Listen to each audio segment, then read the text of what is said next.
अपने पराए। घर की लड़ाइयाँ कितनी भी हो, लेकिन ये भी सच है कि किसी पर कोई आपत्ति हो तो अपना ही परिवार साथ देता है। भैया, मेरे पीछे पुलिस लगी है, प्लीज मुझे बचा लो। रवि और राज दो भाई, लेकिन दोनों में कभी नहीं पटी।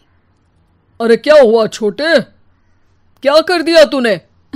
अरे कुछ नहीं भैया, मेरा दोस्त है ना राजू, वो मुझे लेकर बैंक गया था। मुझे नहीं पता भैया कि वो वहाँ बैंक लूटने जा रहा है। मैं उसके साथ बैंक में घुसते ही सीसीटीवी कैमरे में दिख गया हूँ। अब पुलिस मुझे ढूंढ रही है भैया, मुझे बचा लो। राज कुछ सोचता है, फिर कहता है, ओके, तुम यहीं रुको, मेरा एक दोस्त पुलिस में है, मैं बात करता हूँ। तभी वहां रवि की बीवी राज की बीवी के साथ आ जाती है। तुम लोगों के घर जब तक पुलिस का आना जाना है, बच्चों को यहीं छोड़ दो, उन पर असर ठीक नहीं पड़ेगा। तभी वहां पुलिस आ जाती है। चलो चलो, कौन है रवि, थाने चलो। मैंने कुछ नहीं किया, मुझे कुछ नहीं पता। अरे वो तो पुलिस स्टेशन चलकर ही पता चलेगा कि कुछ पता है कि नहीं, चलो। कहानी का फ्लैशबैक। भैया, मुझे मेरे मकान में हक चाहिए ही चाहिए। अरे लेकिन छोटे, अभी मेरे बच्चों पर काफ़ी खर्चा है, तेरी भाभी की भी तबीयत ठीक नहीं रहती, बजट बिल्कुल नहीं है कि मैं अलग होकर रहूं। देख लो भैया, 1 महीना है तुम्हारे पास, जल्दी से घर खाली कर दो।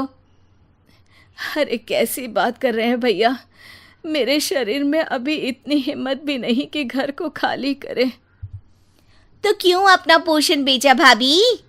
अरे तुम तो जानती हो, पिताजी की बीमारी के कारण उन्हें हमारी ज़रूरत थी, कैसे आते पैसे। ससुर जी तो बूढ़े थे भाभी, उनकी बीमारी में भी पैसे लगाना कौन सा अकल का काम था। तो क्या पिताजी को मैं मरने के लिए छोड़ देता?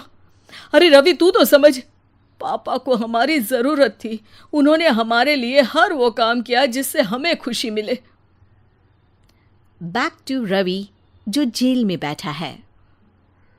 ये मैंने क्या कर दिया था? मैं ना पिता का हुआ ना ही भैया का।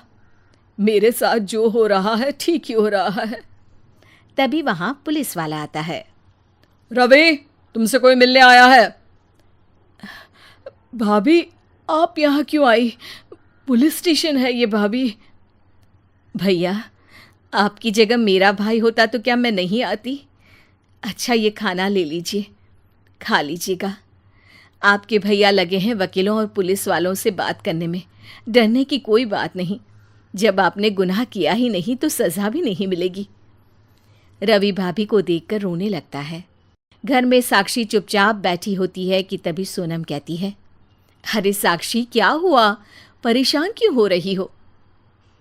भाभी, अभी अभी पुलिस स्टेशन से खबर आई है, इन्हें बड़े जेल में शिफ्ट किया जा रहा है। मैं क्या करूंगी भाभी? रो मत, हम अच्छे से अच्छा वकील करेंगे। लेकिन उसमें तो बड़े पैसे लगेंगे दीदी, हम इतना पैसा कहाँ से लाएंगे? अरे क्यों, ये मकान है ना, और मेरे कुछ गहने भी हैं। साक्षी की आंखों में पानी आ जाता है। पर दीदी, ये तो आप और भैया की मेहनत की कमाई है। पापा के बाद भी तो हम लोगों का सब खत्म हो गया था।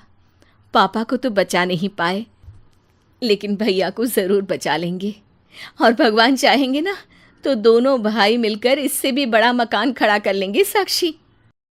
थोड़ी देर में राज वहाँ आता है। सोनम सही कह रही है साक्षी, पैसों की कमी के कारण किसी भी बेगुनाह को सज़ा नहीं मिलती। राज एक अच्छा सा वकील करता है। सोनम और साक्षी बचाए पैसे और अपने गहनों को बेचकर रवि का केस लड़ते हैं और जल्द ही रवि जेल से बाहर आ जाता है। रवि राज को गले लगाकर कहता है, भैया मुझे माफ़ कर दो, मुझे साक्षी ने सब कुछ बताया है। भैया, आपने मुझ पर विश्वास किया, मेरे लिए दिन रात मेहनत की, भाभी ने अपने गहने तक बेच दिए। भैया, आपने तो पापा के लिए भी पैसे नहीं देखे, लेकिन मैं बहुत ही सेल्फिश निकला। भैया, एक आखिरी बार मुझे माफ़ कर दो, मैं शर्मिंदा हूँ। अरे भाई, अपने तो अपने ही होते हैं, पापा ने हमारे लिए क्या नहीं किया ये तुम्हें बताने की ज़रूरत नहीं है मुझे। और फिर तू तो मेरा भाई है, पैसे से बढ़कर रिश्ते होते हैं भाई।